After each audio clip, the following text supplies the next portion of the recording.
A ver, Carol, adelante. Sí, doctor. Paciente de 15 años acude por dolor pélvico intenso tipo cólico de tal magnitud que le ha obligado a dejar la clase del colegio para ir a hospital en varias ocasiones, limitándola a permanecer en reposo absoluto en posición fetal. Náuseas frecuentes asociada al dolor, el cual cede parcialmente al tomar ibuprofeno de 400 miligramos. Aunque el alivio es insuficiente para retomar sus actividades diarias normales. Antecedentes ginecobstétricos, menarquia a los 12 años, régimen catamenial de ritmo 28-4, 2 a 4 toallas por día, actualmente en su primer día de menstruación, sin inicio de actividad sexual. Al examen físico, signos vitales normales, un abdomen blando, depresible, dolor a la palpación, sin signos de irritación peritoneal, no se palpan masas. En genitales, Turner 4, genitales externos de apariencia normal. Ecografía pélvica transabdominal, útero y anexos de morfología, tamaño y ecoestructura normales.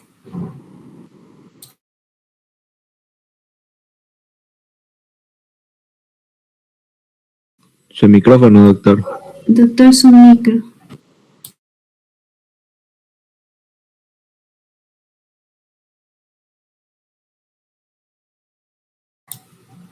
Doctor, su micrófono sigue apagado. Su micrófono, doctor, está apagado.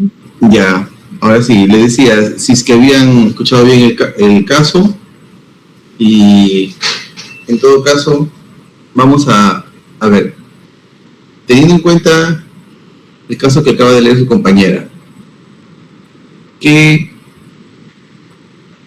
responde la primera pregunta? ¿Qué datos cree necesario precisar en general, en el caso?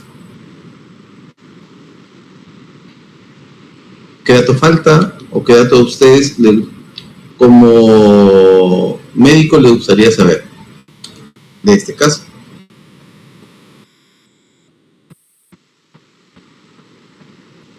¿Qué faltaría de repente? Podría ser ver si el dolor viene con la regla, arreglar. Levanten la mano, por favor, para poder. Johnny, ¿cuál es tu apellido, Johnny?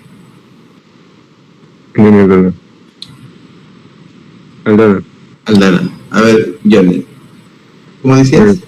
Que si el dolor viene con la menstruación, ¿no? Se acompaña de otros síntomas, bochornos, etcétera, ¿no? Especificar un poco más la simbología. Ya, pero ahí, ¿qué nos dice el caso? Un dolor cólico. No especifica, pero si viene con la regla. ¿No? Si ustedes ven los antecedentes, ¿qué dicen los antecedentes? Actualmente, en su primer día de la menstruación.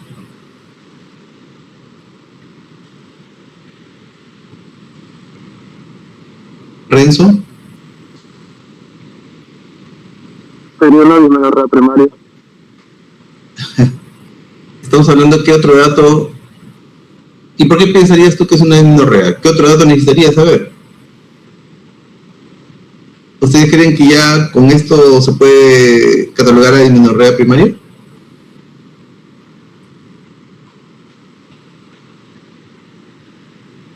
¿Carol? También preguntar si no ha iniciado todavía relaciones sexuales también para descartar una posible infección, ¿no? Vaginitis. Bueno, ahí lo dice que todavía no ha iniciado relaciones sexuales. Sí, ahorita disculpe. No recuerdo ese. ¿Alguien más que quiera ver qué otro dato falta ahí? ¿Faltaría? ¿Johan? ¿Aspiras? A ver si hace cuánto empezó el dolor, ¿no? Si el dolor inició desde que inició su menarquía o el dolor es tal vez hace poco tiempo. Ya. ¿Cuándo inició el dolor? Es un dato importante. ¿Qué otro dato nos serviría aquí? A ver, Luis y luego Ronald. Bueno, doctor, preguntarle si anteriormente también ha tenido este dolor pélvico. Sí, ha habido, con lo que dice su compañero, ¿no? Y en ese anamnesis del dolor, ¿qué dato sería el clave para tratar de orientar a lo que su compañero nos dice? Si la paciente le respondería que sí tenía dolor, ¿qué característica principal nos ayudaría bastante? Ronald. Sobre el dolor, me voy a preguntar si es que tenía dolor al defecar. Otro, si es que el dolor había aumentado, o sea, es progresivo, y también si es que su madre o familiares han tenido o tienen dolores similares. Ya, su compañero se está extendiendo todas las características del dolor, ¿no? ¿Cuál te pido, Ronald? Casa. Pero hay un dato más que es importante que saber. ¿Alguien más que quiera opinar?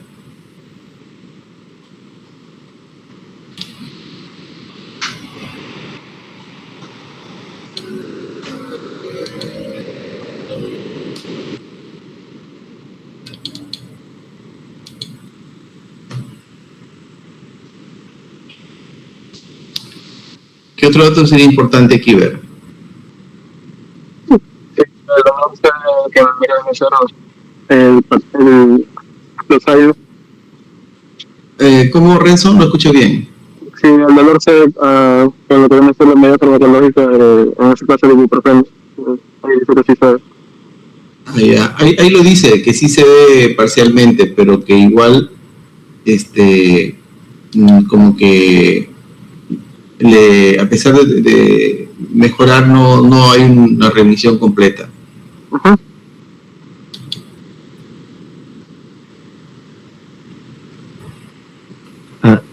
Doctor, aquí. Sí, adelante. ¿Cuánto dura el dolor? Podríamos decir si viene horas o solo son cólicos durante minutos. Ya, eso está dentro de toda la semiología, pero dentro de toda la semiología del dolor, a ver, Néstor. Sí, el dolor se debe al terminar la menstruación.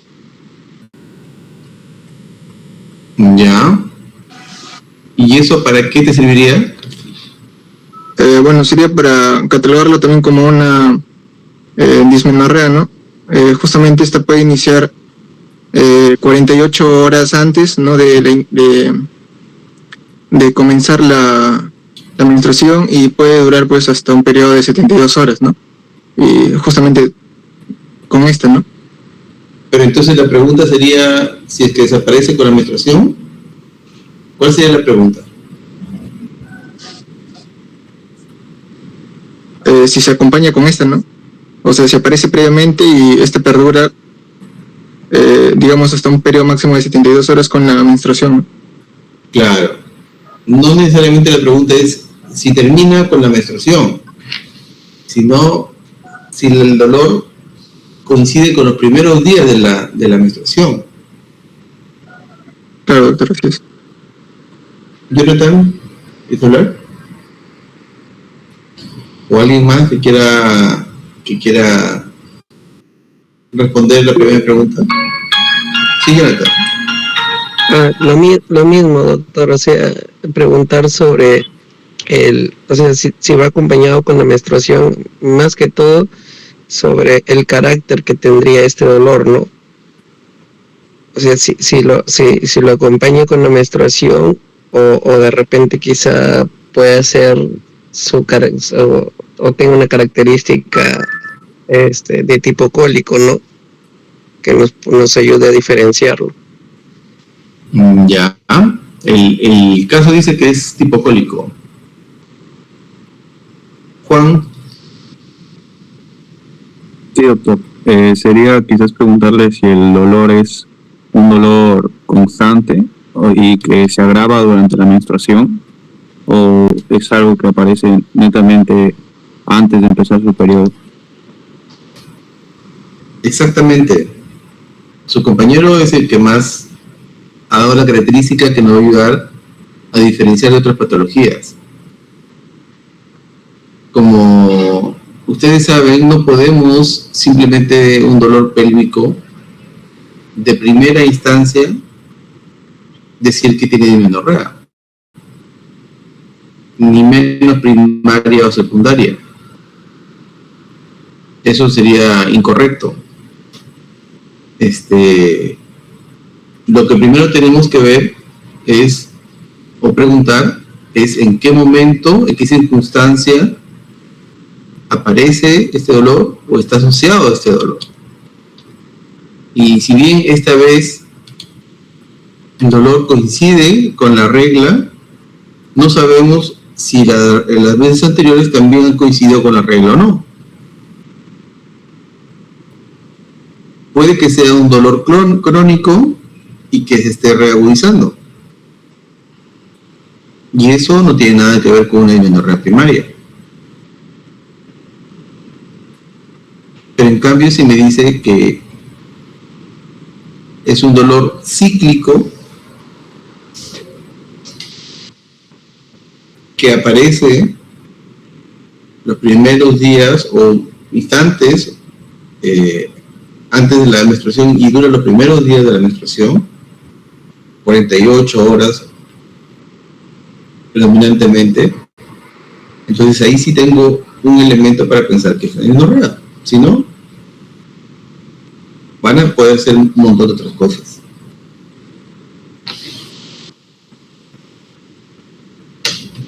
Muy bien.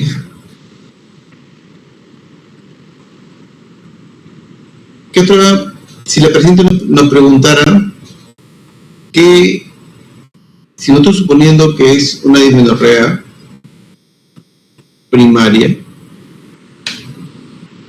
¿cómo diferenciaríamos o cómo podemos estar seguros o orientarnos a que sea una dismenorrea primaria, netamente?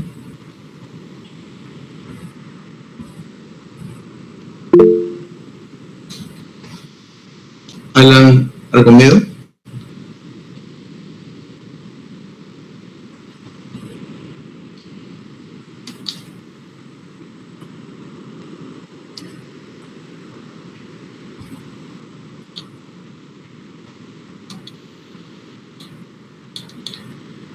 Ya. Sí, está bien, es un buen punto. Planteamiento. Luego está Johan. Para acercarnos, que es dismenorrea primaria, más que todo sería descartar cualquier otra patología orgánica, ¿no? O sea, o anatómica, que no haya ninguna alteración, que solo sea funcional. Eso es lo otro. Que en la evaluación física o de exámenes no encontramos ningún dato de otra patología que también se relaciona con el dolor. Eso es muy importante.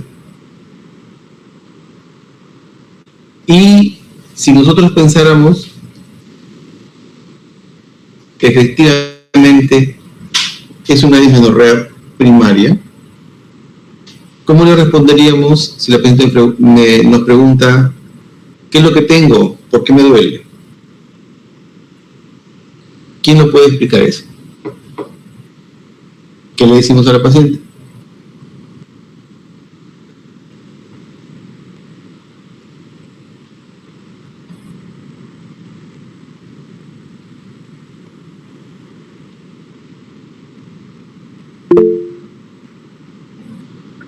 Carolina. Sí, doctor. Más que todo, el dolor fuerte fuerte tipo cólico es causado por las prostaglandinas, que aumentan la contracción del útero en este caso, y hace que estas contracciones por el aumento de prostaglandinas sean mucho más fuertes de lo que normalmente debería ser. Y eso pues va a provocar no solo el dolor, sino también náuseas, vómitos y lo que la paciente justamente en el caso mencionaba, ¿no?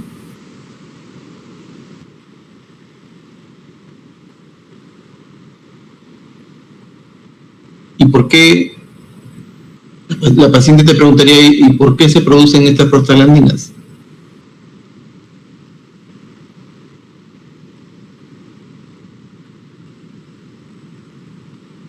¿Por qué se desencadena la prostaglandina? ¿Por qué hay prostaglandinas? ¿De dónde salen? Jonathan. Ya, pues justo por lo que decíamos que, bueno, coincide con el inicio de su ciclo menstrual, estas prostaglandinas vienen a aumentarse por el tema del proceso de descamación del endometrio propiamente dicho, ¿no? Nosotros hemos visto, por ejemplo, ¿no?, en la unidad pasada, en todo lo que es el proceso, ¿no?, de la ovulación, o sea, cuando se da la descamación del endometrio, o sea, esta descamación lo que hacen las células endometriales es como actúan a nivel de lo que es liberan lo que es el ácido araquidónico. Entonces esto lo que van a hacer a nivel de las prostaglandinas,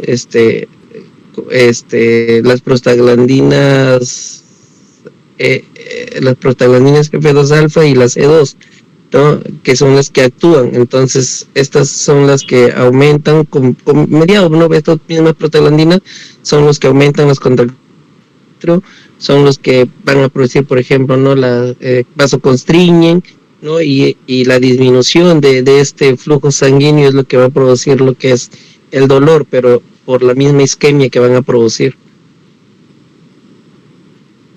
Perdón, entonces, ¿de dónde salen las prostaglandinas? En conclusión. Es como una reacción, inflamatoria por la descamación del mismo endometrio que se produce. Una reacción inflamatoria por la descamación del endometrio. Uh-huh.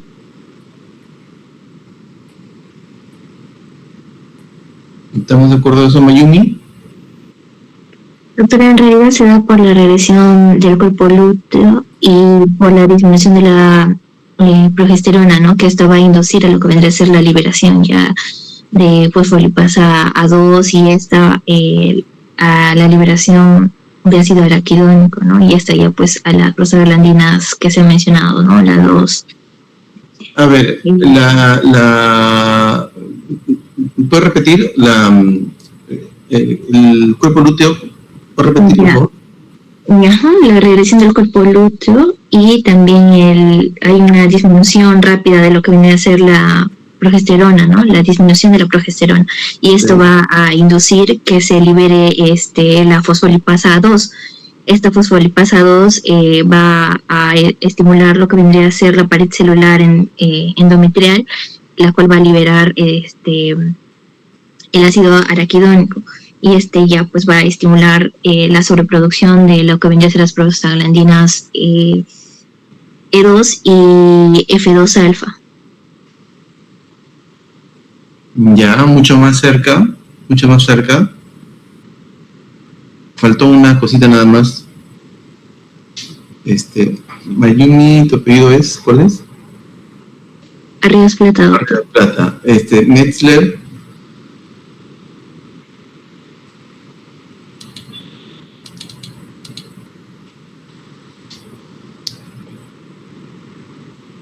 ¿Aredo?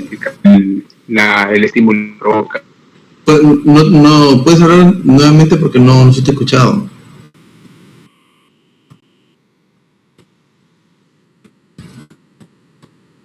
¿Lo escuchan ustedes, su compañero? Hola.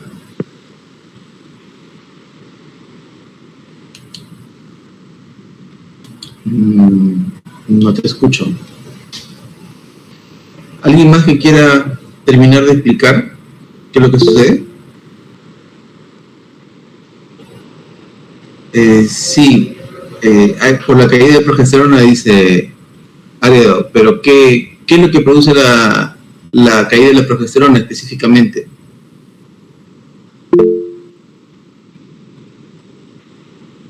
Con Luis Contreras.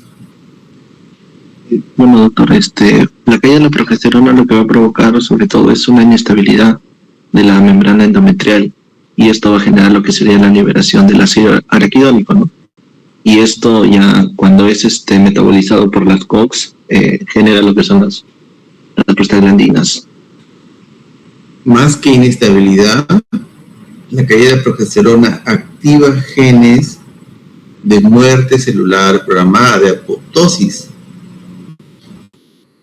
de las partes de las células de la capa funcional del endometrio. Y la muerte celular es la que va a liberar los componentes de la membrana celular. Y eso es lo que va a producir toda la cascada de la COX.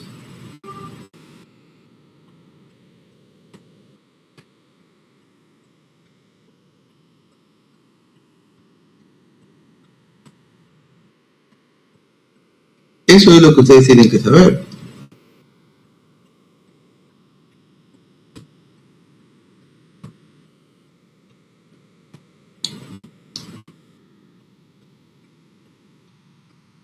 ¿Y qué otra vía, aparte de cuáles serían los efectos que tienen las prostaglandinas? ¿Cómo es que las prostaglandinas tienen relación con el dolor? Alguien había dicho por la contractibilidad, porque produce contracciones en el miometrio. ¿Qué otra vía produce el dolor? La isquemia tisular también, doctor. ¿Perdón? ¿Quién habló? La isquemia tisular también, doctor. No logro escuchar. Baltodano, ¿no? Baltodano Caipo. Sí, doctor. Pero también que otra vía por la que también se produce el dolor es la zona de isquemia, que es la relación de lo que se puede decir. Algo entiendo de la isquemia, ¿no? De la isquemia que se produce al aumentar la contractibilidad de los vasos. ¿Y qué otra cosa más? ¿Qué otra vía más? ¿Sí, yo? También genera hipersensibilidad de las fibras nociceptivas, justamente por la muerte celular. Potencia o aumenta la sensibilidad de las fibras. Eso es lo que está en el mecanismo fisiopatológico. Y eso es lo que tenemos que explicarle al paciente. Entonces, teniendo esto, ¿alguna pregunta o aporte hasta aquí, en este caso?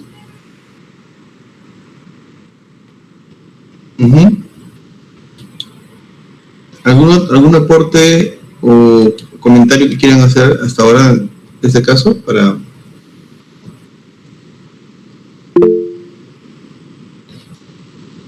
Sí, adelante. Alan.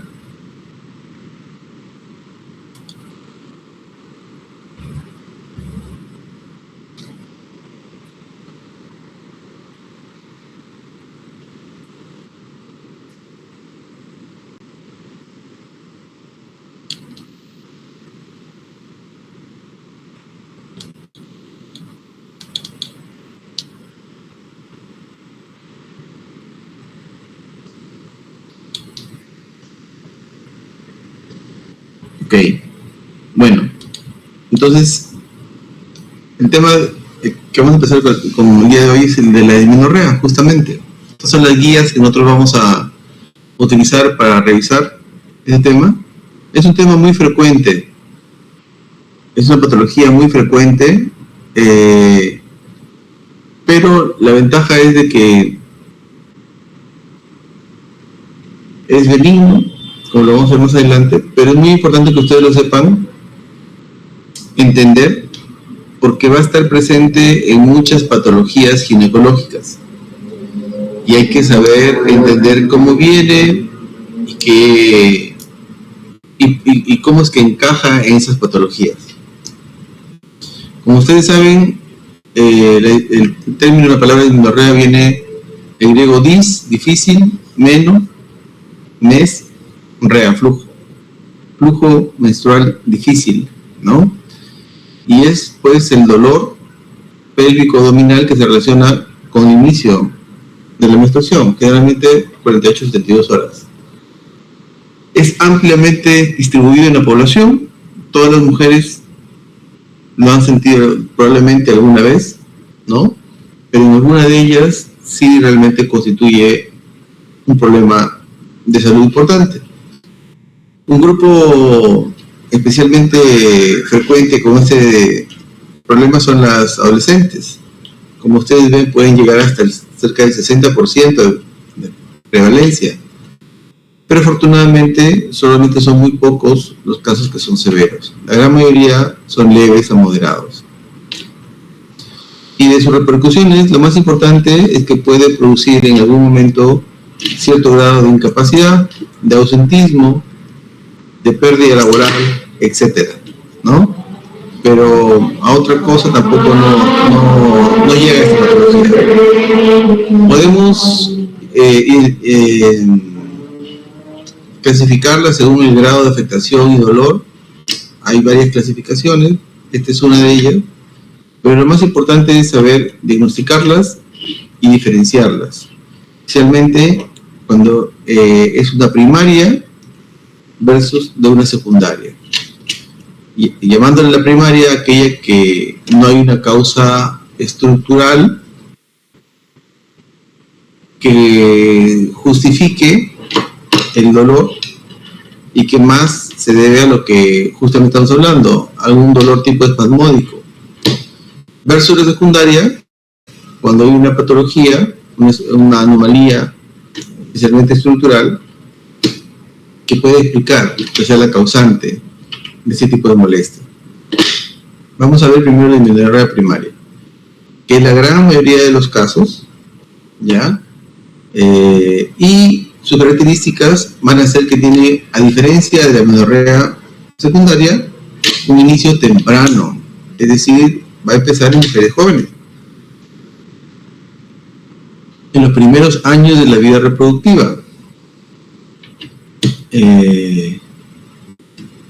Y como ustedes ya lo han dicho, la fisiopatología está involucrada directamente las prostaglandinas debido a la liberación o producto de la cascada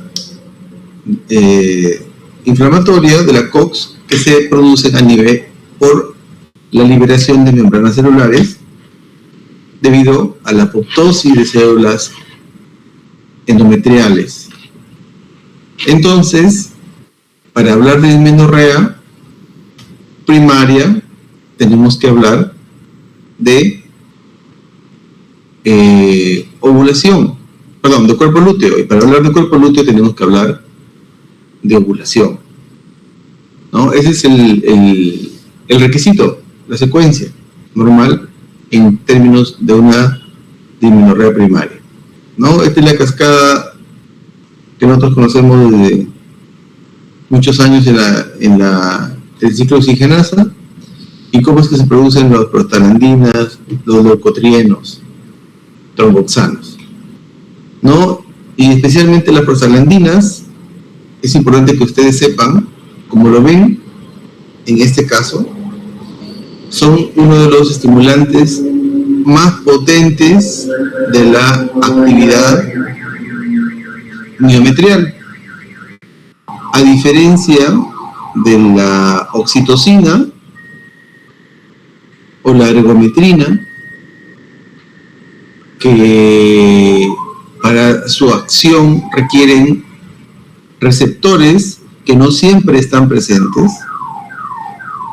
Los prostaglandinas, como por ejemplo el misoprostol, un análogo de la prostaglandina, pueden hacer efecto en cualquier útero. En cualquier útero, el misoprostol hace efecto.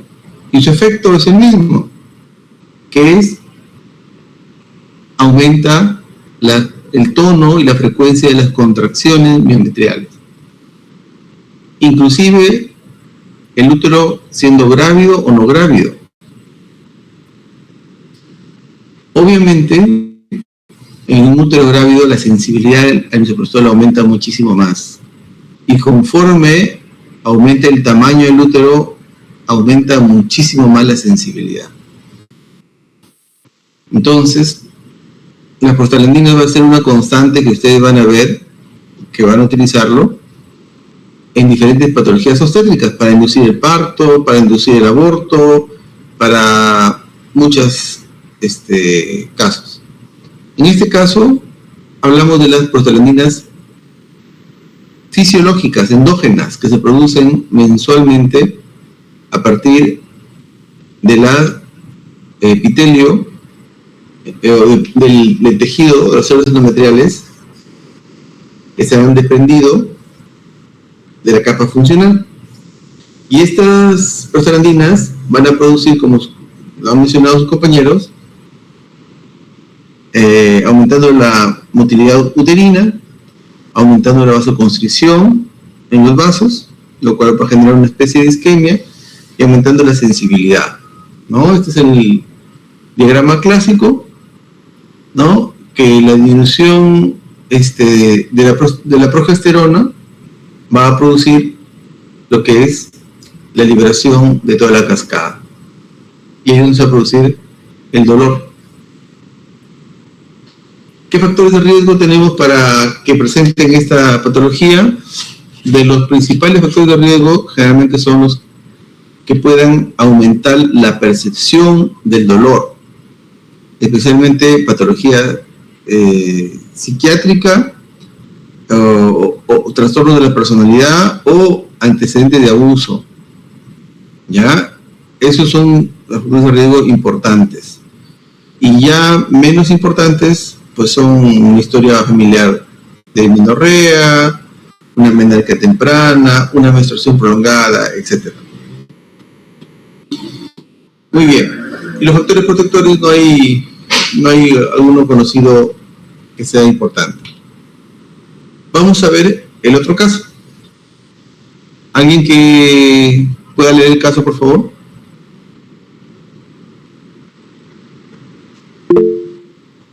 Adelante, Jonathan. Caso clínico. Paciente de 34 años con paridad 3023. Régimen cataminal de 3-4, 28-30. No molestias, 3 toallas por día, sexualmente activa. PAC hace 1 año, normal. Hace 4 meses legrado uterino por aborto provocado. Fecha de última regla hace 6 meses. Acude por dolor pélvico tipo cólico desde hace 3 meses, de moderada a gran intensidad, que suele durar de 4 a 5 días y luego cede espontáneamente. Ha tenido 3 episodios en los últimos 3 meses. Al examen físico, sus funciones vitales normales, abdomen blando depresible, ruidos hidroaéreos presentes, no presenta signos peritoneales ni dolor a la palpación. Genitales, no ginecorragia, cervix y vagina con características normales y leve dolor a la movilización del útero. Muy bien. Las mismas preguntas que en el caso anterior. ¿Algún dato que ustedes quieran saber de esto? ¿Este caso?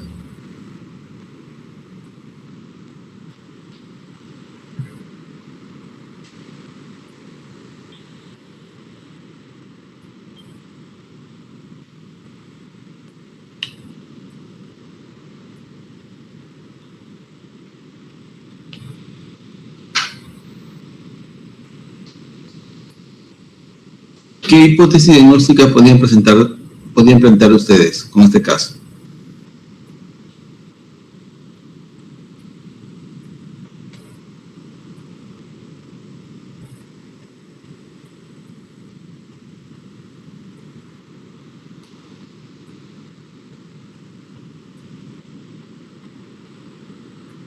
¿Jonathan?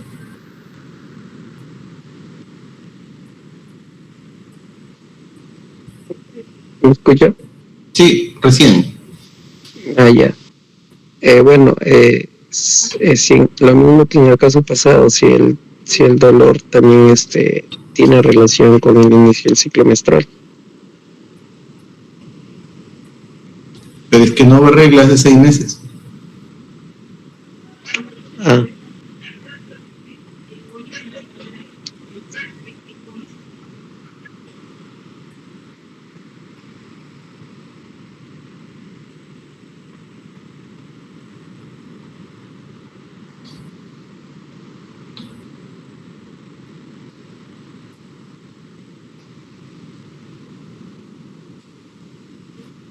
De repente,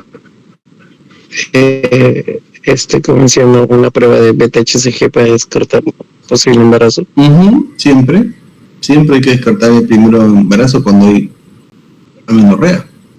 Aunque recién han hecho el legrado hace 4 meses, lo que hay que resaltar en este caso, primero, que no es una mujer joven, sino ya está a la mitad de su ciclo reproductivo, y que aparentemente ella no tiene antecedentes de dolores relacionados a la menstruación. Tiene un régimen catamenial normal, regular, sin mayores molestias. Sí tiene ya su segundo aborto, ¿no? Y que se ha producido hace 4 meses con la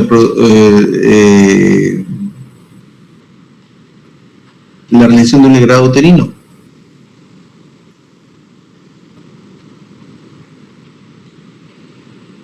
Y desde más o menos, desde 3 meses es donde vienen los dolores cólicos, que en el tiempo más o menos han sido 3 episodios. Lo importante aquí sería saber la periodicidad, saber cuándo han sido aproximadamente esos episodios de dolores que ha tenido la paciente. ¿Por qué? ¿Qué es lo que puede estar? ¿Por qué es importante ese dato?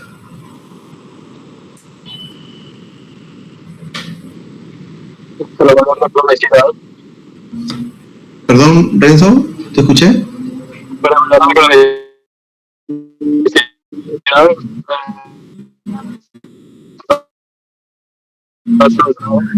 ¿Para evaluar qué?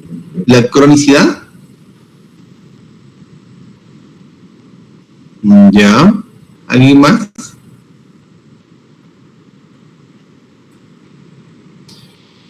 No es igual que haya tenido en estos 3 meses los 3 episodios de dolor en la última semana, a que lo haya tenido periódicamente cada mes, una vez por mes. Doctor. Sí, Ronald.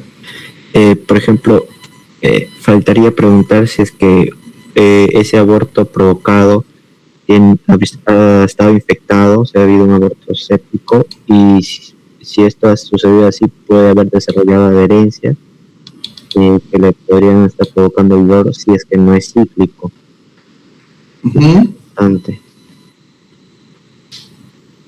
Ya.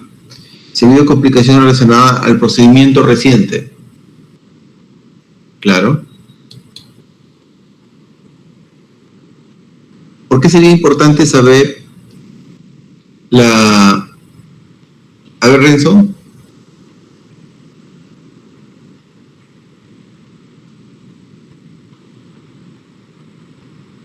Renzo Baltodano, ¿por qué no te escucho muy bien?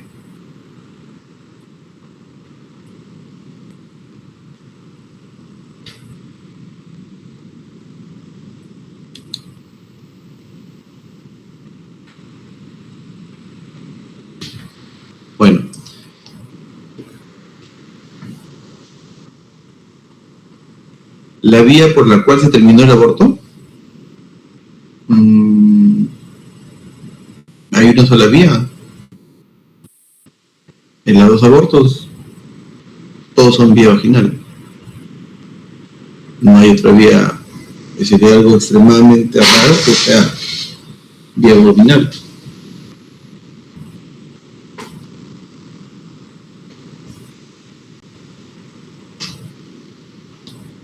Carolina. Doctor, también podríamos preguntarle si utiliza métodos anticonceptivos de barrera porque es sexualmente activa.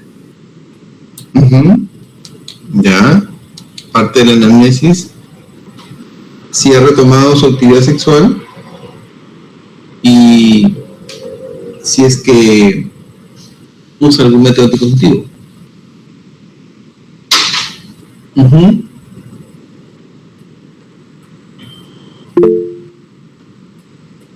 Roda. Respecto al, justamente agregando más datos sobre este aborto, una de las complicaciones es una estenosis cervical. Entonces de repente tiene una hematometra y por eso está con dolores cólicos y no puede expulsar la sangre y por eso no ha visto regla. Así es. Si es que lo más reciente tenemos, muy bien Ronald, lo más reciente que tenemos es un legrado y que coincidentemente después del legrado, que ha sido hace 3 meses, ella hasta ahora no ve menstruación, tenemos que pensar en que haya alguna relación causa-efecto con algo relacionado al procedimiento. Y una complicación frecuentemente relacionada con los legrados es justamente una estenosis cervical. ¿En qué consiste la estenosis cervical? Pues cuando el cuello del útero, por la manipulación, durante el procedimiento se cierra. Y al cerrarse, pues obstruye la salida del tejido endometrial. Y entonces, ese tejido endometrial no se libera, sino sigue estimulando y estimulando al útero. Y por lo tanto, el útero cada vez se va a contraer más fuerte, más frecuente, para tratar de vencer y expulsar el tejido endometrial. Y por eso es que tiene dolores muy intensos, probablemente. Entonces, esa sería la primera opción. También pueden ser, como segunda opción, causas infecciosas, como dijo su compañero, sinequias u otras complicaciones relacionadas. Pero la que más es sugerente, por los datos, tengo que pensar en una sinequia, en una estenosis cervical. ¿Y ese sería un caso de dismenorrea o no sería un caso de dismenorrea?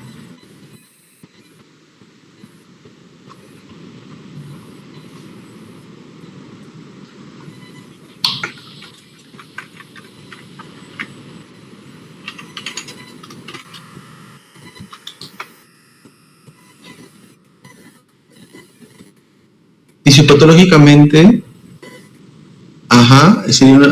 sería un dolor pélvico secundario a una causa uterina. Así es. Y fisiopatológicamente entendible y explicable porque el estímulo de las prostaglandinas va a ser mucho más intenso y no va a cesar porque el tejido va a estar retenido dentro del útero. ¿Qué examen tendría que pedirle entonces a esta paciente? Sí, Ronald. Está con una ecografía transvaginal. Pues tan sencillo como una ecografía endometrial. ¿qué encontraría en la ecografía transvaginal? Hematometra. Hematometra. Tan sencillo como eso. Y eso es lo que se llamaría, o estaría dentro de las diferentes causas de una dismenorrea secundaria. Primero, dentro de las causas, como una enfermedad pélvica inflamatoria o como una secuela de una enfermedad pélvica inflamatoria, es decir, ya sea durante el cuadro agudo o después de la resolución de una EPI importante, puede quedar un dolor pélvico, especialmente la dismenorrea. La estenosis cervical, que acabamos de hablar, pólipos, miomas, adenomiomas y también dispositivos intrauterinos, son causas. Hablando netamente de causas de dismenorrea, hablando y ampliando el espectro como dolores pélvicos en general, tendríamos que hablar de endometriosis. Ojo, hay dolor pélvico, pero la fisiopatología no es la de una dismenorrea. Ahí no hay prostaglandina ni contracciones uterinas, sino lo que hay es una inflamación, producto del tejido endometrial disperso en el peritoneo, ¿no? Inflamación, cicatrización, adherencias, que le llaman, quistes ováricos, todo eso, más que nada sería patología ginecológica que da dolor pélvico, ¿no? Pero si somos estrictamente hablando, fisiopatológicamente hablando, no entrarían dentro de una dismenorrea secundaria, sino de un dolor pélvico de causa ginecológica, porque también hay otros dolores que no tienen que ver con la parte ginecológica. El dolor pélvico es muy amplio. Entonces, en una dismenorrea en general, lo que tenemos que ver, fijarnos, es que el dolor principalmente sea un dolor tipo cólico, ¿no? Y sea un dolor pélvico, para poder tener más certidumbre de que se trate de una dismenorrea.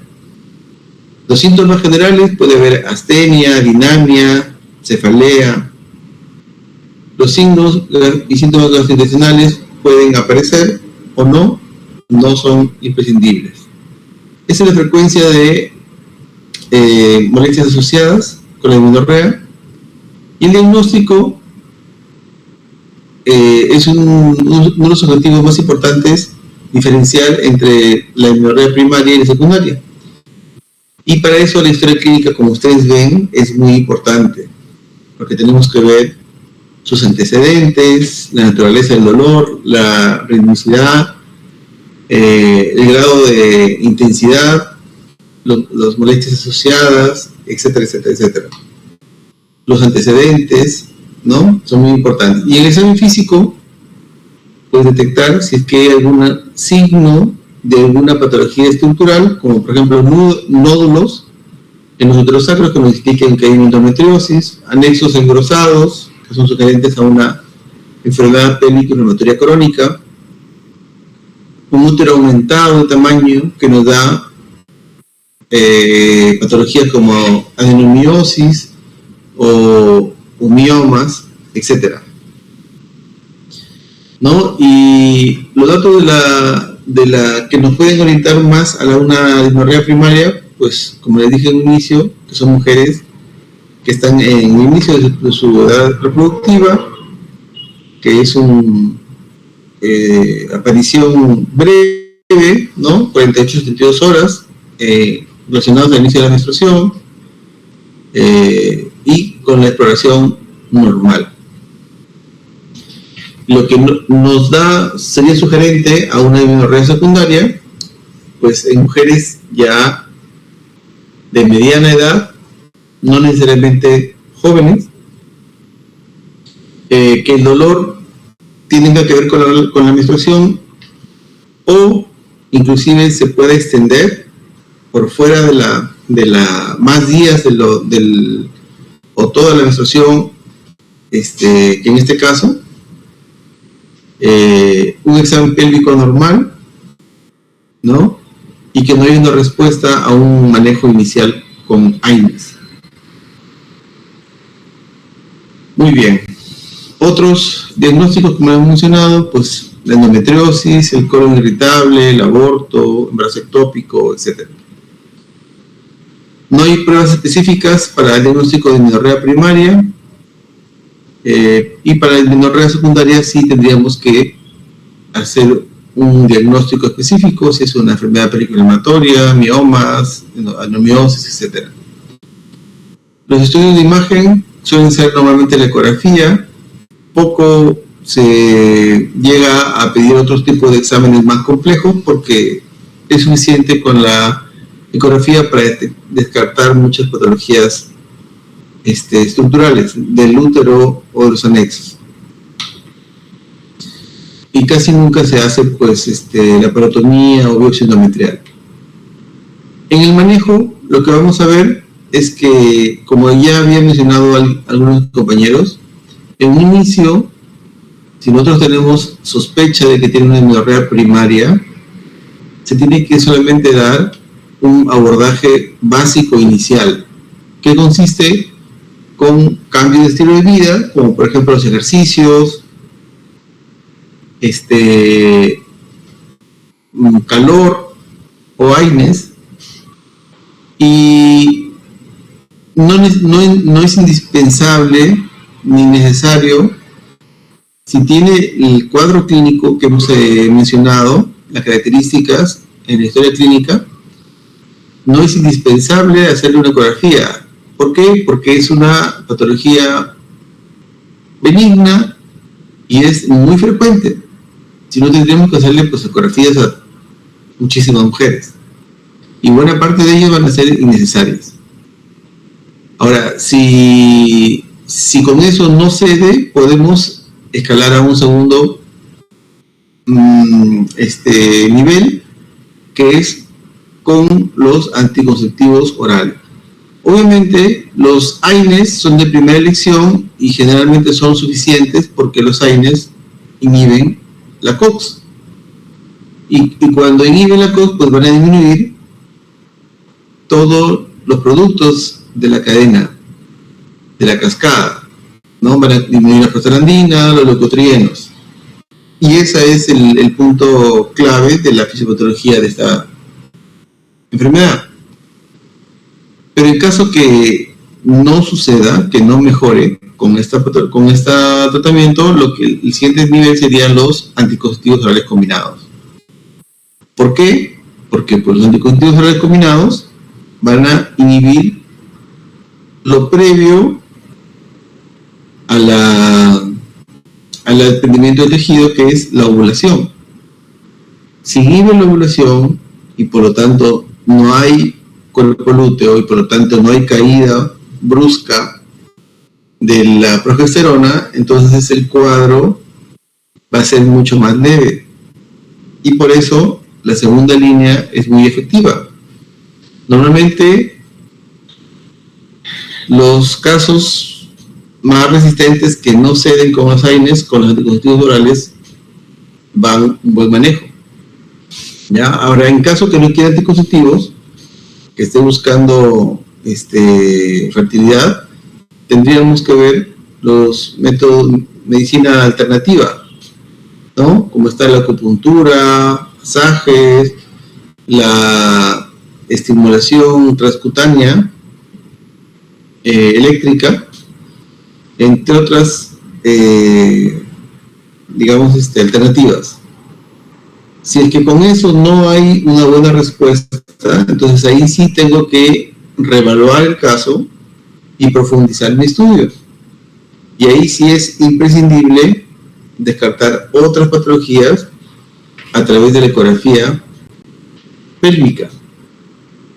Ya más bien inclusive pensando en que puede ser una secundaria. Porque lo usual es que con una primaria, con AINES o máximo anticonceptivos, el cuadro mejore, ¿no?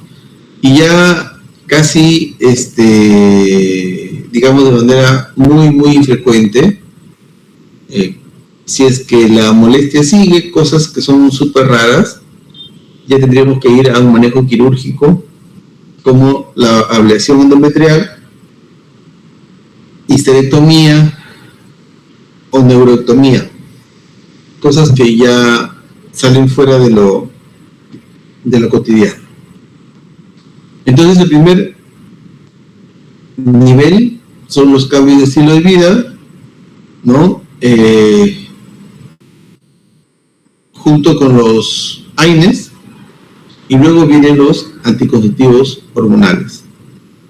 El parche térmico, el TENS o la estimulación transcutánea eléctrica también son, al igual que la acupuntura, son métodos coadyuvantes, pero los que más evidencia y soporte tienen son los AINES y los anticonceptivos orales. El resto tiene menor evidencia. Y los AINES puede ser cualquiera, menos la aspirina, que no se ha visto que tenga una dosis eficaz,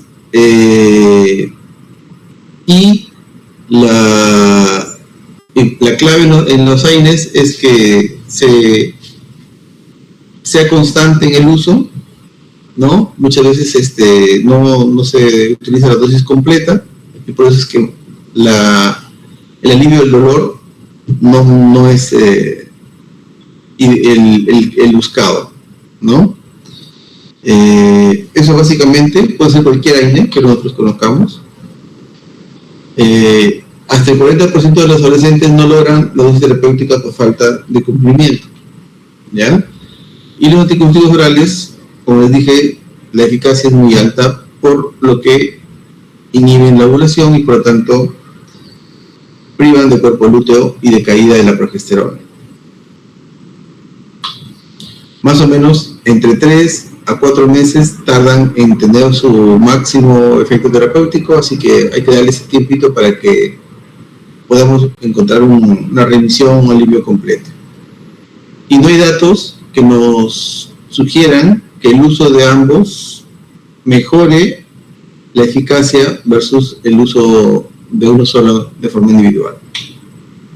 Este es el parche térmico, esta es la estimulación transcutánea eléctrica,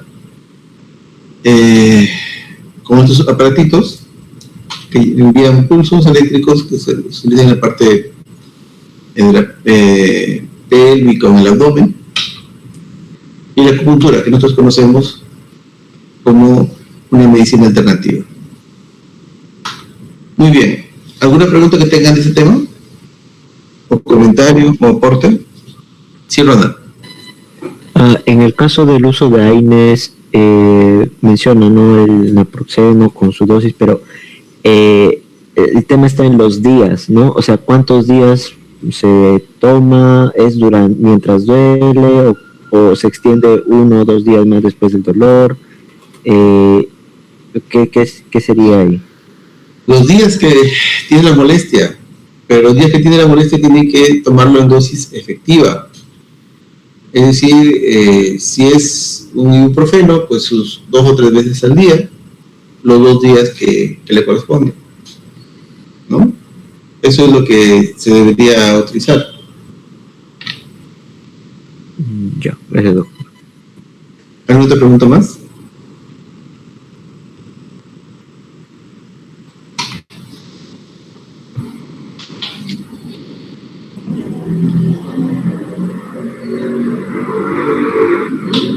Muy bien, vamos a revisar un tema ahora de la que nos faltaba, que es de la